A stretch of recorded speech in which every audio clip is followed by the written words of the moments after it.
สบายดีพ่อแม่พี่น้องบอกไปแล้วสิก็สิเคยกับสองสาวสักวันนะวันนี้วันหยุดยังบ่ทันเบิด เฮ็ดงานมื้อวันจันทร์มื้ออื่นอีกวันหนึ่งหยุดนอนกินแล้วอ้วนเอาแต่น้ำหนักขึ้นเขียวเลยนี่มื้อนี้เมื่อวานเฮ็ดของหวานมื้อนี้เฮ็ดของคาวเนาะสิมกหน่อไม้นะเพราะว่าใบตองเมื่อวานมันเหลือหลายก็เลยมีหน่อไม้ในตู้เย็นเอามามกหน่อไม้ซื่อๆเราไม่ได้ใส่น้ำเนาะมกแบบบ้านๆเลยอันนี้ยานางเนาะที่เขาจะไปปั่นเอาน้ำนิดหน่อยเนาะเราไม่ได้ใส่น้ำหลายหรอกเพราะว่าเวลาเขาเอาไปมกมันจะได้บ่เหี่ยวอันนี้ข้าวเบื่อกับหอมแดงเนาะสิใส่เป็นพริกแห้งตามก่อนเขาจะไปปั่นเขาก็ล้างทำความสะอาดยานางเลยเรียบร้อยแล้วก็เอาใส่เครื่องปั่นเอาข้าวเบื่อใส่น้ำนิดนึงเนาะเวลาปั่นมันจะได้ให้มันมุนวันนี้แซ่บแท้ได้น้องนี่มาใส่เครื่องปั่นเอาว่าตำมันยากแหลกพอสิตำใบมันแหลกปวดแขนก็เลยเอามาปั่นดีกว่าถ้าสิใส่ข้าวเบื่อไปน้อยหนึ่งเนาะถ้าพอใส่เนี่ยมันบ่ปั่นหายนะก็เลยเอาใส่ไปหน่อยนึงเดี๋ยวเอาน้ำมาใส่กันน้ำเขาก็ใส่น้อยเดียวเด้อเพราะว่าใส่หลายเวลาห่อนไปห่อแล้วมันสิเหี่ยนะใส่น้อยหนึ่งพอแต่ว่าให้เครื่องปั่นมันทำงานซื่อๆไปเลยเดี๋ยวไปปั่นกันเดี๋ยวไปปั่นเครื่อง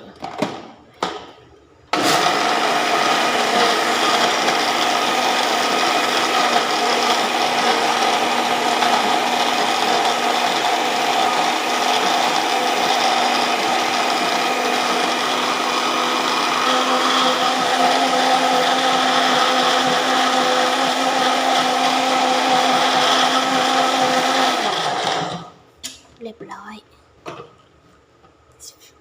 เขาปั่นแล้วเขาก็สิมากรองเอาน้ำมันเนาะนี่กรองแต่น้ำเขียว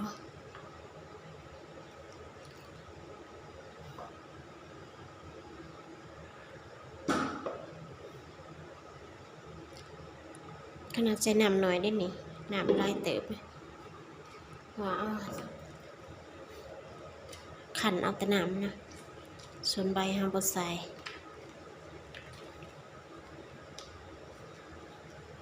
เคี้ยวแห้งขนาดมีนางมันอ่อนแบบพอดีบ่แก่เกินไปแล้วก็บ่อ่อนเกินไปแล้วมันเขียวงามน้ำยานางนี่ถ้าปั่นน้ำยานางแล้วเขาก็สิมาตำข้าวเบื่อกับอันพริกแห้งหรือกับหอมแดงเนาะพอให้บริใส่เนื้อสัตว์ทำไปจำเป็นต้องเอา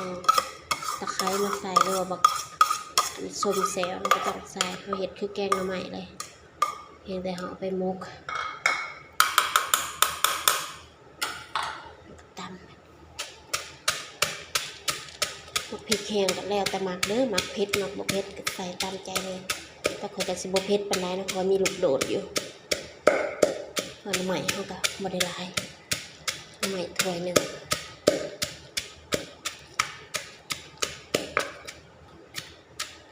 นี่ข้าวเบื่อแล้วก็พริกข้าวแหลกแล้วเนาะเดี๋ยวเขาเอาหน่อไม้ลงมาตำเราสิตำเอาเด้อหน่อไม้ถ้าผู้ได้บ่มักตำกับแบบมกเลยก็ได้เนาะแต่คอยแบบมักมุนๆเวลาเขาไปมกมันจะได้เข้าเนื้อเข้าหนังใส่หน่อไม้ลงไปทุลักทุเลนิดนึงเอามอนมันออกก่อนเนาะเพราะว่าใส่แล้วจังเอามอนมาห่อเพราะว่ามีเขานอนอยู่ข้างหลังเนี่ยมันดังเขาตำเลยนะเขาต้องเอามอนใหญ่ๆมาห่อหน่อไม้ใส่ลงไปหน่อไม้ของเราหน่อไม้เสร็จแล้วเขาก็มาตำรวมกับข้าวเบื่อก็ไม่ได้ตำแหลกยังหมักไม่หรอกตำแบบพอมันแตกๆแล้วก็เอาไปมกเลยไปปรุงหรือก็มกเลยเห็ดง่ายๆถ้าบ่ตำเลยไปมกเลยมันแบบความรู้สึกแบบมันบ่เข้าเนื้อเข้าหนังเครื่องปรุงนะ ก็เลยเอามาตำก่อนแล้วแต่มักเด้อผู้ใดบ่มักก็บ่ต้องตำก็ได้ความชอบแต่ละคนบ่เหมือนกันแล้วก็สูตรแต่ละสูตรก็บ่คือกันเนาะสูตรนี้สิบ่ใส่เนื้อสัตว์เลยบ่ใส่หมูบ่ใส่ไก่สิหมกแบบหน่อไม้ล้วนๆหมกแบบแซ่บไปเลยจ้า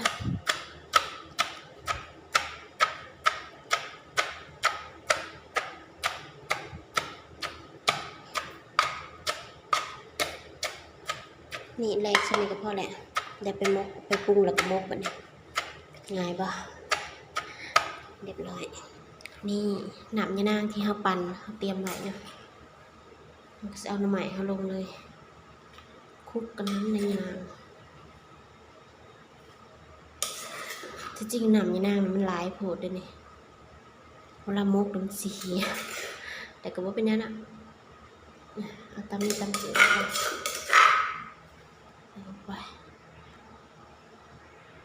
เอาหน่อไม้ลงน้ำยานางแล้วเขาก็จะมาปรุงมาแบบนี้เนาะ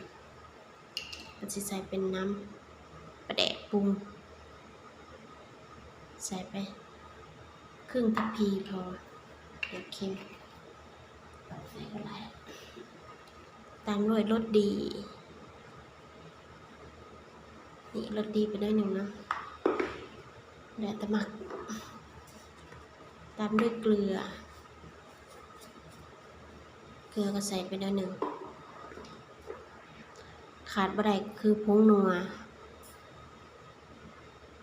ช้อนอันนี้2 ช้อนพอเนาะสิใส่ลายจักนิดจักหน่อยนะผงนัวเพราะมันสีมีความนัวเข้ากับคลุกเคล้ามันเข้ากันเราสามารถแจ๊ะแล้วก็ซิมเบิ่งได้นะเพราะว่าเราบ่ได้ซิมหลายมันบ่เป็นหยังน้ำยานางเขียวแฮงเป็นสีเขียวเลยเขียวคืนกระซามเลยสีเดียวกันคันซามนี่หอมเลยตอนนี้ในห้องทำการแจ๊ะแบบซิมเบิ่งหน่อยหนึ่งเนาะแตะเบิ่งแล้วก็ซิมบอกพอดีเขาก็เพิ่มได้เนาะ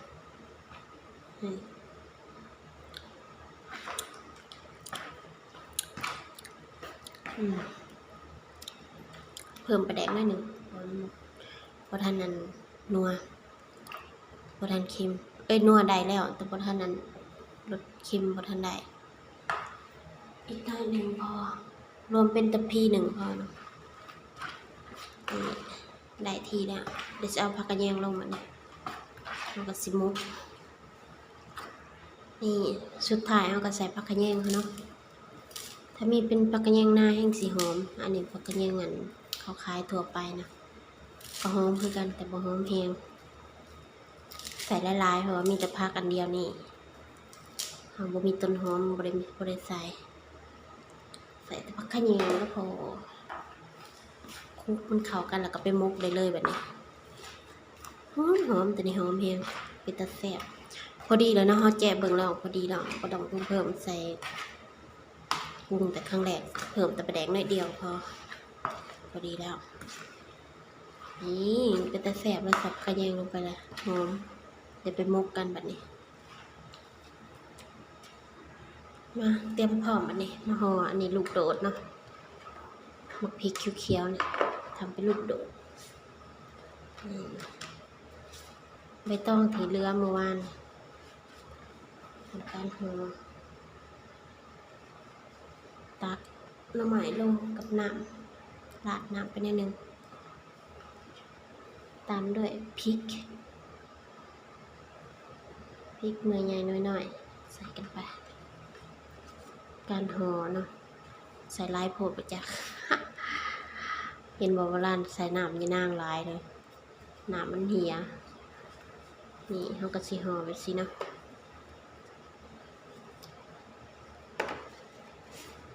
แล้วก็เอาใบตองที่มีใหญ่ๆ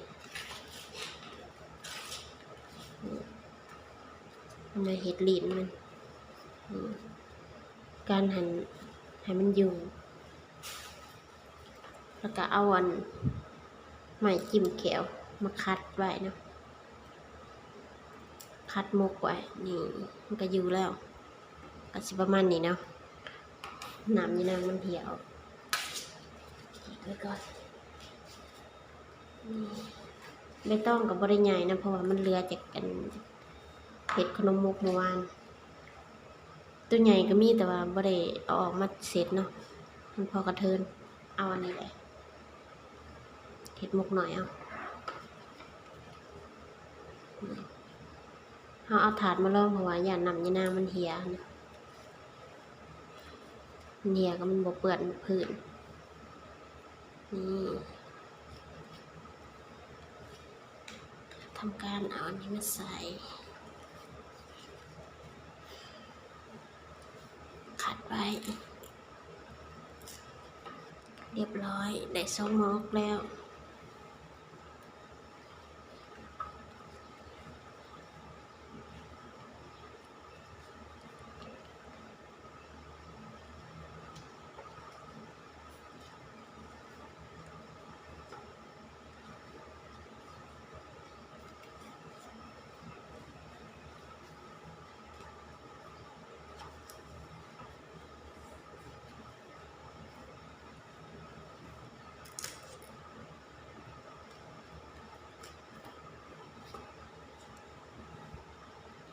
นี่เฮามุกแล้วเรียบร้อยนะเฮาก็สิใส่หวดไป1ได้จักมุก2 4 6ได้8มุกเนาะ8มุกน้อยๆน่ารักตะมุตะมิเอามุกใหญ่ลงไปก่อนเนาะ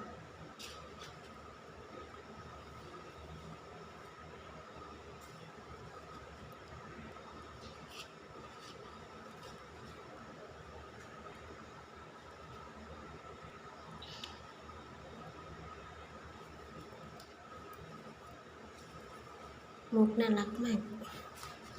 เอาไปตองปิดทั้งเทิง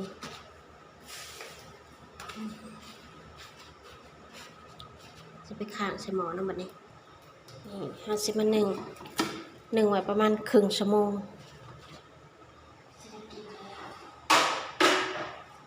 ปิดไฟ1นี่เรียบร้อยรอมันสุกอีกครึ่งชั่วโมงนะคะมาเบิ่งอีกรอบนึงเนาะนี่ครบ1 ชั่วโมง1 ชั่วโมงละครึ่งชั่วโมงแล้วอันนี้เป็นมันปูกับไข่เนาะมามุกใส่ทีหลังมันนั่นบ่งาม อันนี้น้ำใหม่เฮาสุกแล้วมาเด้อมากินแบบนี้เดี๋ยวออกก่อนนี่หมกน้ำใหม่เฮาเป็นตะแซ่บอันนี้หมกไข่กับมันปูเนาะใส่หอมขนาดแนวกินกับก็มีแต่มะกะทินนี่แหละมาเด้อมากินข้าวน้ำกันแซ่บๆบัดนี้น่ากินสุดๆไปเลยคลิปนี้ก็อำลาพระจากเพียงเท่านี้เด้อฝากกดไลค์กดแชร์กดติดตามเพื่อบ่พลาดคลิปใหม่ไปแล้วสบายดี